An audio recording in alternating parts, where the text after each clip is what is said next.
করি।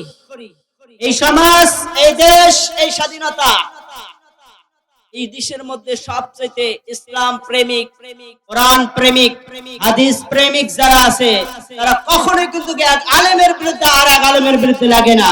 আজকে নাফরমান বেঈমান আছে, অল্প আমল নিয়ে যারা লাফালাফি করে তাদেরকে চুল পরিমাণ দেখবেন আর এক হুজুরের বিরুদ্ধে করে।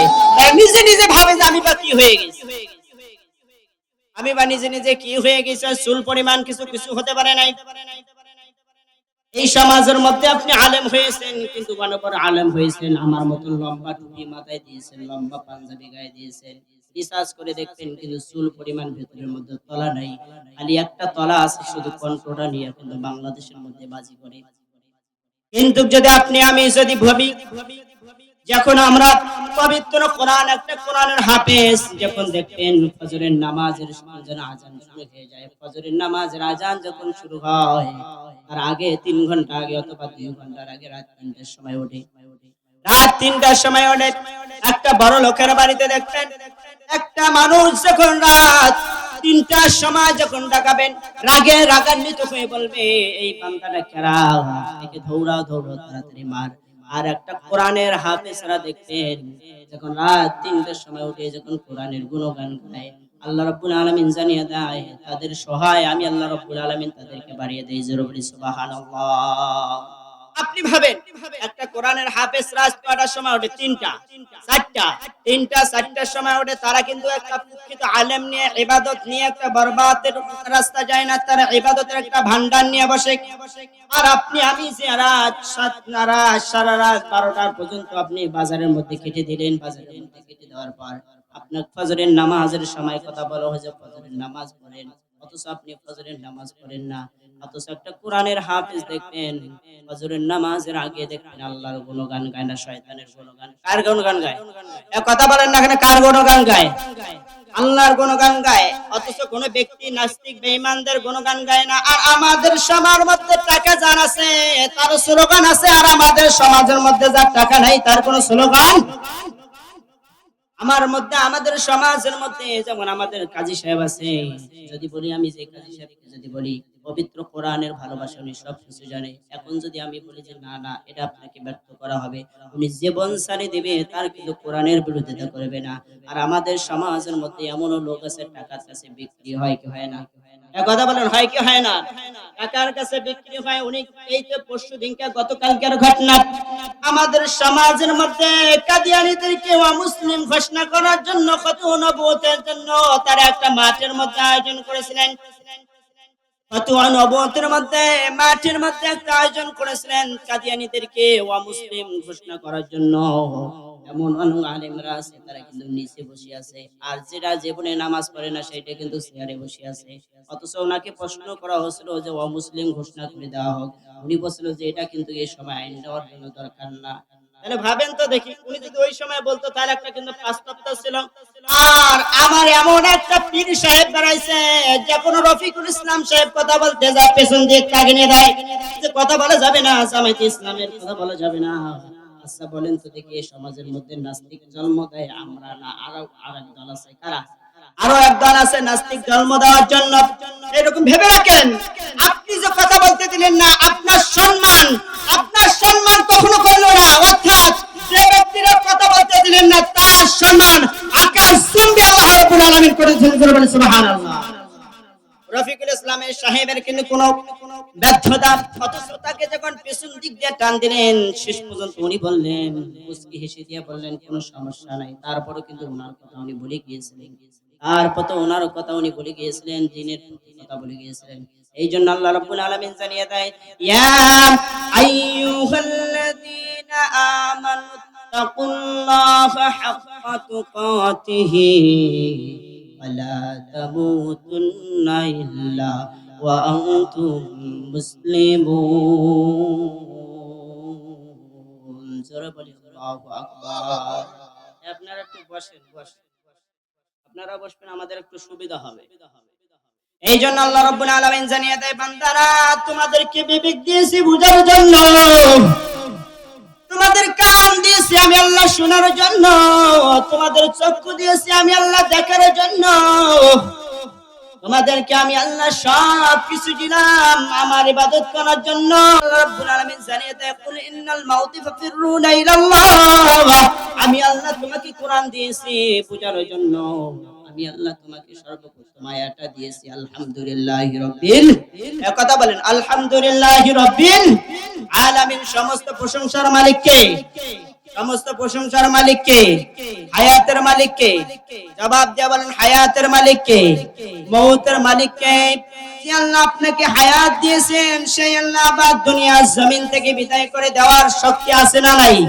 কথা বলেন আছে না নাই? অথচ আমরা শক্তি নিয়ে আসি কলাবাজি নিয়ে, শক্তি নিয়ে আসি আমরা বেঈমানের রাস্তা নিয়ে। আপনাকে যদি বলা হয় যে আপনি নামাজ পড়েন, অথচ এমন কোন ধর্মের লোক নাই, এমন কোন বেঈমান না যখন নামাজের কথা বলা হয় ওই বলে যে নামাজ পড়ি কি হয়। আমি বলি ওই জন্য ওই মতন সমাজ যারা নাস্তিক আছে, ভালো হয়ে যান, ভালো হয়ে যান।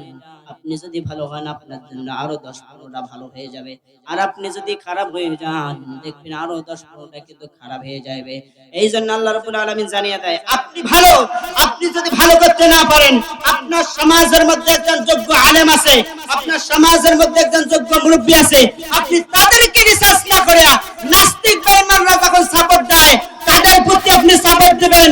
কিয়ামত পর্যন্ত আল্লাহ জানিয়ে দেয় ওই ব্যক্তিকে চিহ্নিত করে রাখো, ওই ব্যক্তিকে চিহ্নিত করে রাখো। আর তাগুত তাদেরকে তাগুতের রাস্তা আমি আল্লাহ জাহান্নাম দেব। জোরে বলি নাউজুবিল্লাহ। এখন আপনি ভাবেন আপনারটা আপনি নেবেন। এই জন্য আল্লাহ রাব্বুল আলামিন সর্বপ্রথম জানিয়ে দিয়েছে আলহামদুলিল্লাহি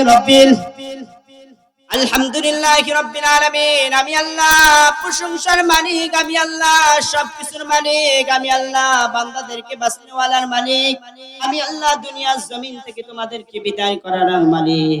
আর আল্লাহ যদি দুনিয়ার জমিন থেকে বিদায় করে দেয়, কোন বেঈমানের ক্ষমতা আছে আমাদেরকে বাঁচাইতে? কথা বলেন আছে? কোন বেঈমানের ক্ষমতা নাই আপনাকে বাঁচাইতে। আর আল্লাহ যদি আপনাকে বাঁচায়, কোন বেঈমানের ক্ষমতা নাই আপনাকে পৃথিবী থেকে, মানচিত্র থেকে আপনাকে সরাই দিতে। এই জন্য রাখে আল্লাহ মারে কে? মারে আল্লাহ রাখে কে? যিনি আপনাকে সম্মান দিয়েছেন, যিনি আপনাকে ইজ্জত দিয়েছেন। আল্লাহ রাব্বুল আলামিন জানিয়ে দেয়, আমি আল্লাহ যাকে সম্মান দেই তার সম্মান পশ্চিম কালে কেড়ে নিতে পারবে না। আর আমি আল্লাহ যাকে সম্মান কেড়ে নেই ওই ব্যক্তির আর পশ্চিম কালে সম্মান পাবে না। এই জন্য আপনারা ভাববেন সবসময় একটা বিবেক বিবেচনা নিয়ে ভাববেন। আপনি মাথায় চুল আল্লাহ রাব্বুল আলামিন দিয়েছেন, বিবেকটা দিয়েছেন, আপনাকে কান দিয়েছেন শোনার জন্য, চক্ষু দিয়েছেন দেখার জন্য। আপনি যদি এখন ভাবেন যে না আমার চক্ষু আমার আছে কিন্তু আমি দেখি না, আমার কান আছে আমি শুনি না, ওই দিন কিন্তু আপনার জবাব কিন্তু আল্লাহর দরবারে হবে না। আল্লাহ রাব্বুল আলামিন আপনার কিয়ামতের দিন আপনার হাত সাক্ষী দিবে, আপনার পা সাক্ষী দিবে, আপনার চক্ষু সাক্ষী দিবে, সমস্ত দেহগুলা সাক্ষী দিবে, কিন্তু আপনি কিছুই বলতে পারবেন না। ওই দিন হা হা লা ধরি, হা হা লা ধরি, আপনি কিছুই বলতে পারবেন না। আল্লাহ জানিয়ে দেয় আপনার সমস্ত স্থাপনা থাকবে আর অঙ্গ প্রত্যঙ্গ গুলা আল্লাহর কাছে জবাবদিহি করে দাঁড়াবে। আল্লাহ আমাদের অঙ্গ প্রত্যঙ্গ গুলা যদি আল্লাহর কাছে যদি দাঁড়ায়, আপনার কোনো ক্ষমতা আছে ওই দিন কথা বলার জন্য? আছে, কথা বলার জন্য আছে। কিন্তু আমাদের সমাজের মধ্যে আছে এক পরিমাণ দেখা যায় যে উনি কি বা হয়েছে, কিন্তু আমার ছোট জ্ঞানে যা বলে এই পৃথিবীর মধ্যে যদি আলেমরা এক হইতো এই সমাজের মধ্যে পশ্চিমকালে কিন্তু নাস্তিক থাকতে পারতো না। কথা বলেন ঠিক না বেঠিক? আজকে সমাজের মধ্যে আলেম, আজকের দিনের আজকে রাতের মধ্যে যদি আলেম ওলামায়েরা এক হয়, কালকের মধ্যে দেখবেন যে নাস্তিকদের কোনো ঘুম থাকবে না এই দেশের মধ্যে। এই নাস্তিকদের ঘুম থাকবে না। কিন্তু আমাদের সমাজের মধ্যে যে আলেমদেরকে বিভ্রান্ত সৃষ্টি করার জন্য একটা ষড়যন্ত্র চালাচ্ছে, তাদেরকে টাকা দিয়ে কিনে নেওয়ার জন্য ষড়যন্ত্র চালাচ্ছে। এরা আগে ছিল তাগুতের রাস্তায়, এখনো তাগুতের রাস্তা যাবে। আগে কাফের ঘোষণা দিছে, এই জন্য কাফের ঘোষণা দেওয়ার জন্য কিন্তু ইনায়েতুল্লাহ আব্বাস হিসেবে একটা ফ্যাক্টরি নিয়ে বসে আছে, কিন্তু তারপরে ওদের শিক্ষা হয় না। এই জন্য আল্লাহ রাব্বুল আলামিন জানিয়ে দেয় আত্তাকুল্লাহ, যে ব্যক্তিরা তাগুত হবে তার চেহারা দেখলে বোঝা যায়, আর যে ব্যক্তিরা কাফের হবে তার চেহারা দেখলে বোঝা যায়। যে ব্যক্তিটা বিড়ি খায় তার চেহারা দেখলে বোঝা যায়, যে ব্যক্তিটা বিড়ি খায় না তার চেহারা দেখলে বোঝা যায় না। যে ব্যক্তিরা সুদ খায় তার চেহারা দেখলে বোঝা যায়, যে ব্যক্তিরা সুদ খায় না তার চেহারা দেখলে বোঝা যায়, কখনো বোঝা যায় না। এই জন্য আল্লাহ রাব্বুল আলামিন জানিয়ে দেয় বান্দা তোমাকে বিবেক দিলাম শোনার জন্য নয়, আমি তোমাকে কান দিয়েছি শোনার জন্য আর বিবেকটা দিয়েছি কাজে লাগার জন্য। এখন তো আমরা বিবেকটা কাজে লাগাই না। বিবেকটা যদি দেখা যাচ্ছে যার টাকা যদি আজকে যদি আমাকে যদি টাকা দেন আমি স্লোগান ওই দিকে দিই, আর টাকা যখন আমার ফুরিয়ে যায় তখন আমি স্লোগান দেই না। এই জন্য কোরআন জানিয়ে দেয় ইন্নাল্লাযীনা আমানু ওয়া আমিলুস সালিহাতি কানাত লাহুমুল জান্নাতুল ফিরদাউস নুজুলা। আমি আল্লাহ জান্নাত বানাইলাম জাহান্নাম বানাইলাম, আমি আল্লাহ জাহান্নাম বানাইলাম বান্দার জন্য, আমি আল্লাহ জান্নাত বানাইলাম বান্দার জন্য। এখন যদি বান্দা না বোঝে তাহলে বুঝার মতন কোনো ক্ষমতা, বুঝার মতন তাদের কোনো ক্ষমতা নাই। তার কারণ আল্লাহ রাব্বুল আলামিন জানিয়ে দেয় বান্দা তোমার সব কিছু দিলাম, এখন যদি তুমি ব্যক্তি হে ব্যক্তির পূজা করো আর ব্যক্তি হে যদি ব্যক্তি যদি ষড়যন্ত্র চালাও তাহলে চালাও, আর আমি আল্লাহ যেদিন রসাটান দেব সেই দিন তোমাদেরকে কেউ রক্ষা করতে পারবে না। এই জন্য পৃথিবীর জমিনের মধ্যে, পৃথিবীর জমিনের মধ্যে আল্লাহ রাব্বুল আলামিন জানিয়ে দেয় পৃথিবীর জমিনের মধ্যে আপনার মেয়ে আপন হতে পারে না, আপনার ছেলে আপন হতে পারে না, আপনার নিজের স্ত্রী আপন হবে না। আল্লাহ রাব্বুল আলামিন জানিয়ে দেয় যাদের পরিচয় ঠিক তারা আমল ঠিক হবে, যার পরিচয় ঠিক হবে না তারা আমল ঠিক হবে না। এখন যদি আপনি যদি ভাববেন, আপনি যদি ভাববেন, আপনি যদি ভাবা চিন্তা ভাবনা করে নেন, এখন কল্পনা করে নেন, কল্পনার বাইরে যদি চলে যান তাহলে কিন্তু হবে না। আচ্ছা আপনাদেরকে আমি শেষ করে দেব, আপনাদেরকে একটা সর্বপ্রথম একটা মেসেজ দেই, এই পৃথিবীর জমিনের মধ্যে আমাদেরকে বিবেকটা কাজে লাগার জন্য দিছে কি দেয় নাই? কথা বলেন তো দিছে কি দেয় নাই? এই যে আমাদের চাচা যে আছে কি হবে আর কি না হবে এটার মতন কোনো দেখার মতন আমাদের কোনো স্বার্থ, অর্থাৎ এই যে দ্বীনের দাওয়াতটুকু দিবেন এটা নিজের ইখতিয়ার না, এটা আল্লাহর ভালোবাসা, আল্লাহর কোরআনের ভালোবাসা, আল্লাহর হাদিসের ভালোবাসা, আল্লাহর সম্মানিত ইবাদ। যারা কোরআনকে ভালোবাসে তারা সমস্ত ব্যক্তিগুলোকে ভালোবাসে, আর যারা কোরআনকে ভালোবাসে না আর নাস্তিকরা দেখবেন পিছন দিক দিয়ে তাদেরকে আঘাত দেওয়ার জন্য তারা ষড়যন্ত্র চালায়। এই জন্য এখন ভাবেন আপনার বিবেকটা কি বুঝার জন্য দেয় নাই? কথা বলেন না কেন দেয় নাই? আপনার বিবেকটা দিয়েছে বোঝার জন্য। এখন যদি আপনি না বোঝেন তাহলে তো হবে না। আর আপনার কান দিয়েছে শোনার জন্য, তবে এক কান দিয়ে শুনে আর এক কান দিয়ে বাইর করার জন্য নয়।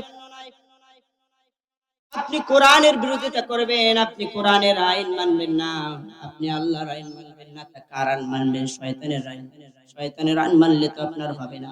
এই জন্য আল্লাহ রাব্বুল আলামিন জানিয়ে দেয় বান্দা আপনি শয়তানের আইন কখনো মারা যাবে না। আল্লাহ তাবারক তাআলা যেন আমাদেরকে কবুল করেন। আচ্ছা যাই হোক, ইনশাআল্লাহ কোরআনের ময়দানে কথা বলার মতন শক্তি আল্লাহ দিয়েছেন, অর্থাৎ আল্লাহ কাছে লাখো লাখো শুকরিয়া। তবে আল্লাহর কাছে আমি এটাই ফরিয়াদ জানাই আল্লাহ জানে আমাদের সকলকে জানে কোরআনের দাঈ হিসেবে কবুল করে নেয়। সকল বলে আল্লাহুম্মা আমিন।